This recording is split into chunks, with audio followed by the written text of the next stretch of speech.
You ever seen a grown man cry over a piece of metal? I have. That morning, the neighbors saw him collapse right there on the driveway, his knees scraping the concrete while his eyes darted around in disbelief. His voice cracked as he shouted, "Where is she? Where's my car?" Now, hold on before you judge me. Because what happened next is the reason I'm finally telling this story. But hey, before I open up the whole truth, do me a favor. Hit that like button, subscribe, and stay with me because trust me, you'll want to know exactly how a wife can take back years of disrespect in one single move. See, for him, that car wasn't just a car. It was his pride, his dream, his kingdom on 4 wheels. He polished it more than he ever touched me. He talked about it like it was his first love, and when he realized it was gone, when I made sure it was gone, it was the first time I ever saw fear crawl across his face. Now maybe you're thinking, did she really do it? Did she just steal her husband's dream? Well, depends on who you ask. Because the truth is, I didn't just wake up one day and decide to wreck his world. No. There's a story behind every empty driveway. And mine started long before the day I drove that car away. You want to know how it all started? Well, let me take you back. See, when I first met him, he wasn't this car-obsessed man-child. No, he was charming, funny, the kind of guy who could make you believe in fairy tales again. We'd sit at diners late at night, eating fries we couldn't afford, talking about our future. He told me he wanted to give me the world. Sweet, right? But somewhere along the way, that promise shifted. He stopped talking about our future, and he started talking about his dream car. The way he described it, you'd think it was a sacred relic. The make, the model, the horsepower. He'd repeat it so often I swear I could have sold the thing myself as a dealer. And don't get me wrong, I wanted him to have nice things. We both worked hard. But when that car entered the picture, it wasn't just an object anymore. It became the other woman in our marriage. Funny thing is, he didn't even own it yet. For years, it was just a fantasy. A picture taped on our fridge, magazines stacked by the bed, car shows playing on TV. And me? I started to fade into the background, like wallpaper in his garage of dreams. Then came the day he finally got it. Oh, you should have seen his face. Like a kid on Christmas morning, only worse because kids at least share their toys. He polished that car for hours. Hours. Meanwhile, I couldn't even get him to notice I'd cut my hair, or that I was sitting across the table, dying for just one real conversation. You'd think I was exaggerating, right? But let me tell you, he cared more about tire pressure than my blood pressure. He spent more time looking at that shiny hood than into my eyes. And slowly, what used to be our money turned into his payments, his upgrades, his obsession. At first, I swallowed it. I told myself, let him have this one thing. He deserves it. But one thing turned into everything. Vacations canceled, date nights forgotten, even family events skipped, because the car needed detailing, or he didn't want to park it near common vehicles. Can you imagine? I started to see it clearly. I wasn't his partner anymore. I was just someone standing between him and his machine. And that's when I began to wonder, what happens to a marriage when a car has more horsepower than the love holding it together? But here's the thing. I wasn't ready to give up just yet. Not then. I thought maybe I could still reach him. I was wrong. You ever notice how arguments don't usually explode out of nowhere? They start small, little sparks. And if you ignore them long enough, suddenly you're standing in the middle of a fire.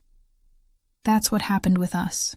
At first, it was little things, like him skipping dinner because he wanted to wax the car, or him cutting conversation short just to go on a test drive. Annoying? Sure, but forgivable. Then those little sparks grew. Money. That became the battlefield. See, we had a joint account. Always had. Bills, groceries, savings, it all came from the same pot. But when the car entered the picture, That account started looking emptier than my heart on a Saturday night. Insurance, custom rims, new stereo, leather seat upgrades, you name it, he bought it. And if I questioned him, he'd throw his hands up like I was attacking his very soul. "Don't you want me to be happy?" he'd say. Happy? I wanted him to be happy. But did his happiness have to cost me my peace of mind? The fights got uglier.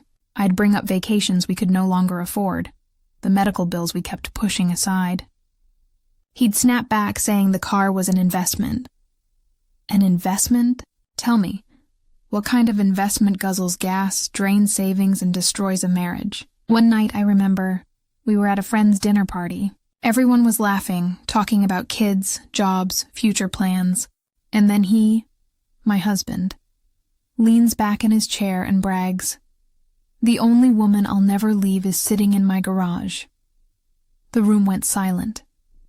Some people chuckled awkwardly, others looked away. Me, I felt like someone had just stabbed me in the gut, right there at the table. I smiled to save face, but inside something cracked, and that wasn't the only time. He'd compare me to the car constantly. "Why can't you shine like she does? Why can't you run as smoothly?" He thought he was being funny, but every joke felt like a stone added to the pile on my chest. Then came the betrayal that sealed the deal. One afternoon, I found out he'd taken out a secret loan against our home. Not for repairs, not for emergencies, no, for a brand new exhaust system and performance kit. He risked the roof over our heads for horsepower. That was the day fear joined the anger. Fear that one day I'd wake up, and not only would my marriage be gone, but so would the home I built with my own hands. And let me tell you something. When fear mixes with anger, it doesn't just sit quietly in your chest. It starts whispering, "Do something. Protect yourself. Take back control." But here's the funny part. At the time, I didn't listen to that voice. Not fully. I still hoped he'd wake up, look at me, and see the woman who stood beside him when all he had was a dream. But dreams have a way of turning into nightmares, don't they? And mine was only getting started. You ever have that one moment in life when something inside you just flips? Like a switch you didn't even know existed finally clicks, and suddenly, you're not the same person anymore. For me, that moment came on a rainy Thursday night. I was standing at the window watching raindrops race each other down the glass, while he was outside. Yep, you guessed it, drying off the car. In the rain. He actually had an umbrella over the hood like it was some newborn baby he didn't want getting wet. And I thought to myself, that's it. I've officially lost to a machine. But the real breaking point wasn't the umbrella. No. That was just the laughable moment that made me shake my head. The real dagger came later that evening. I had found the courage to ask him, beg him, really, if we could sit down, talk about us, maybe plan a weekend getaway. Just the two of us. No distractions. No car shows, just us. You know what he said? He didn't even look up from scrolling through some car parts website. He just smirked and muttered, "Babe, you'll never understand. This car is my future. You're just holding me back." Those words cut deeper than anything he'd ever said before. Holding him back? I was the one who worked extra shifts so he could stash money aside. I was the one who supported him when people said his dream was unrealistic.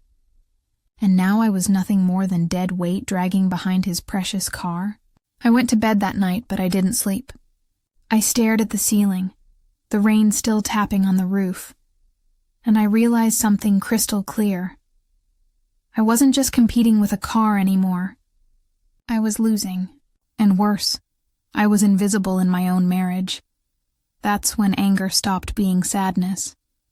That's when I knew I couldn't keep waiting for him to change. Funny thing, when clarity hits, it doesn't whisper, it roars. And my clarity told me, if he can trade me for a car, then maybe it's time I trade him for freedom. But I'll admit, there was still fear. Fear of what people would say, fear of being alone, fear of starting over. But there's something stronger than fear, and that's the moment you realize you've already lost everything that matters. So that night, lying in the dark, I made a promise to myself. If he wanted to worship that car more than his own wife, then fine. I'd make sure it became his downfall, and I had no idea then, but that promise was the first step toward the sweetest revenge I'd ever taste. When I say I planned, I don't mean I scribbled "steal car" on a napkin and walked out. That's a movie cliché. This was smarter, cooler, and, most importantly, clean. No crowbars. No midnight break-ins. I don't do drama that gets me arrested. I prefer drama that gets results. Step 1. I learned the rules of the game. I spent nights reading every piece of paper we'd ever signed. Loan agreements, insurance forms, the car purchase contract. I looked at bank statements. I wrote down dates, names, tiny details nobody thinks about when they're busy polishing a bumper. Turns out, paper tells the truth more often than people do. Step 2, I quietly gathered allies. Not friends with pitchforks, actual professionals. I called a lawyer, yes, I spent the money, and I talked to a financial counselor. I spoke with a neighbor who knew a thing or two about titles, and a woman from the car club who once had a similar fight. People who know how the system works, and who can move quietly without gossiping at the mailbox. Because trust me, public drama is a cheap thrill that dies fast. Private leverage wins wars. Step 3, I built my case. I documented everything. Missed bills, canceled plans, the loans he hid, the nights I waited for him to come to bed but he never did because the car needed attention. I kept copies of texts where he compared me to the hood of his car. Bitter?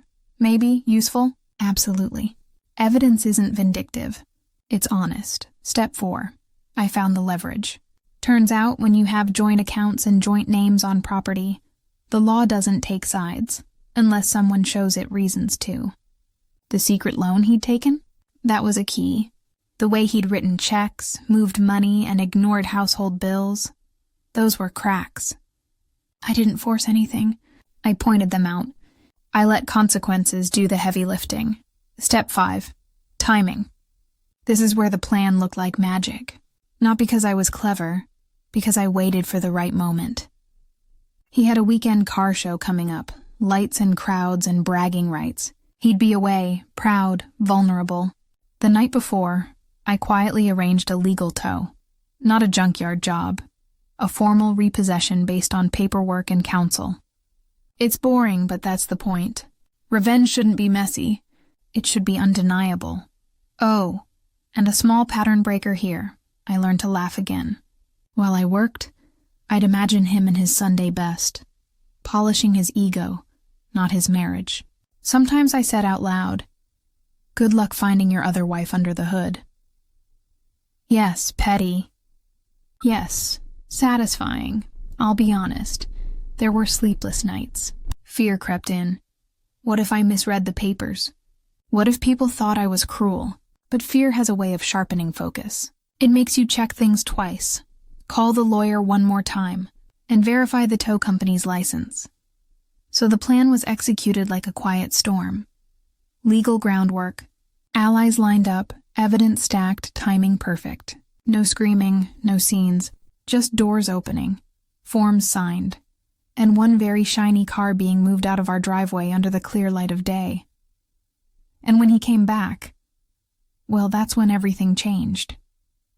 But before I tell you how he reacted, and how the neighborhood buzzed for weeks like bees around spilled sugar, let me ask you this. If someone loved a thing more than they loved you, how far would you go to make them choose? Stay with me, because next I'll describe the night I drove his dream away, and the look on his face that I'll never forget. The day had a strange stillness to it, like the world knew something quiet and decisive was about to happen. I woke early, my hands steady even though my heart was racing. I dressed in something ordinary. No masks, no dramatic trench coat. Normalcy makes people underestimate you, and underestimation is an advantage. The tow truck arrived exactly as planned. Beige, official-looking, driver's polite and professional. I signed the papers with a calm hand. I remember thinking, this is what power looks like. paperwork and patience. The driver nodded, loaded the car, and gave me a firm, businesslike handshake. No triumphal music, no fireworks, just a click of a latch, and a car that had sat like a small god in my driveway was being carried away. I followed at a distance, not to spy, because I wasn't malicious or reckless, but because I wanted to feel the moment, the hood reflecting sunlight as it passed houses that had watched our life unfold. People waved, not knowing the full story. Some waved like neighbors, others like spectators at a play. I felt their eyes like hot lights on my face. I didn't look back. When I finally sat behind the wheel, yes, I drove it once, it felt surreal. The leather smelled like someone else's dreams. The engine purred like a contented animal, unaware of the trouble it had caused. I eased into the seat and let myself feel it. The small, sharp victory of reclaiming something that symbolized control. I didn't speed. I didn't flaunt. I drove slow, deliberately, savoring the quiet justice of it. Then came the hardest part, watching him find out. I timed it so the call would come when he was at the car show, polishing his reputation. His number flashed the screen. I let it ring once, twice, and then I answered. He was loud at first, then frantic, then pleading.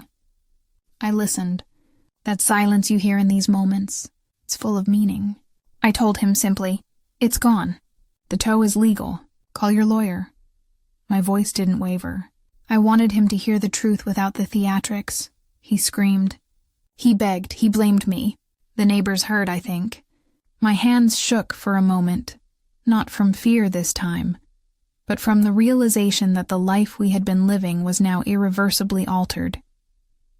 As I hung up, a strange mix of relief and grief washed over me.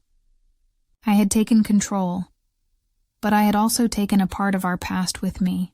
I drove off to meet the people who would finish the paperwork, and somewhere between the turns, I felt the full weight of what I'd done. There was no instant redemption, no villain falling to his knees.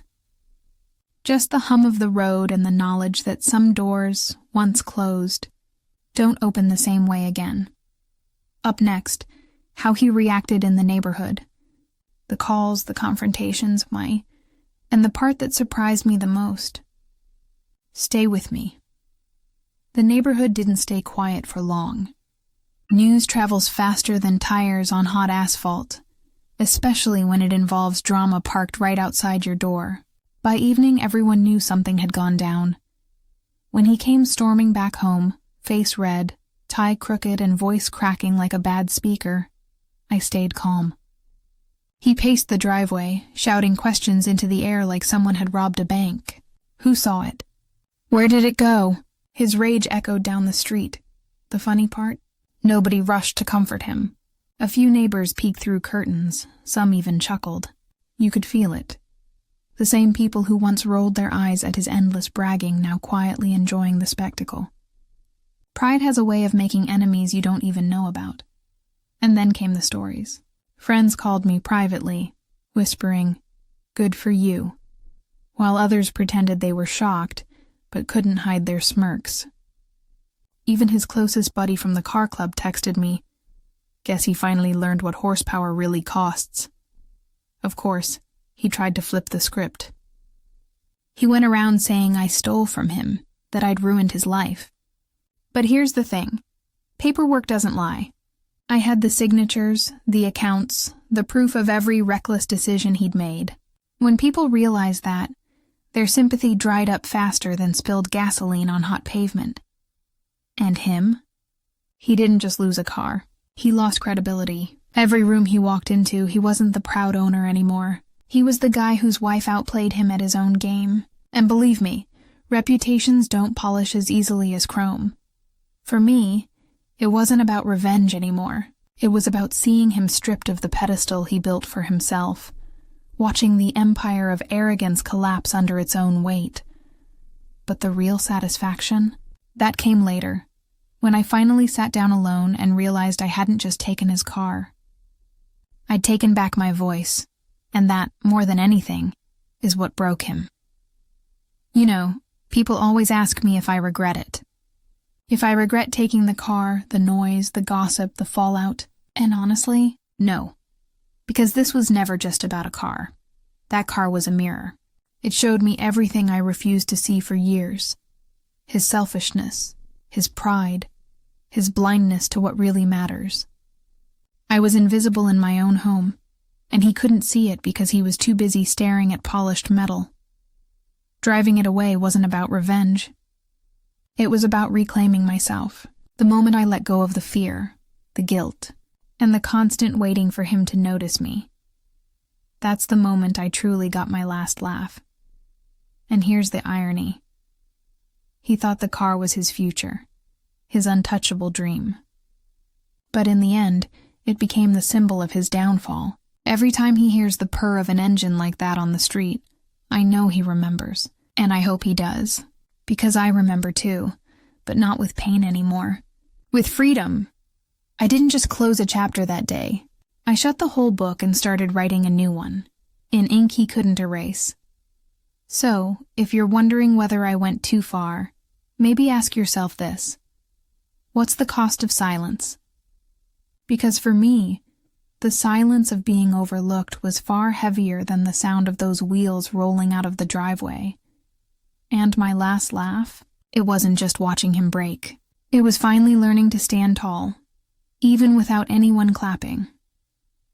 So that's my story. The day I took back more than just a car. Now I want to hear from you. Was I wrong to drive away with his dream? Or did he finally get what he deserved? Drop your thoughts in the comments, because I read every single one. And hey, if you enjoyed this tale of betrayal and sweet revenge, hit that like button, subscribe, and share it with someone who loves a good twist. More stories like this are coming. And trust me, you won't want to miss the next one.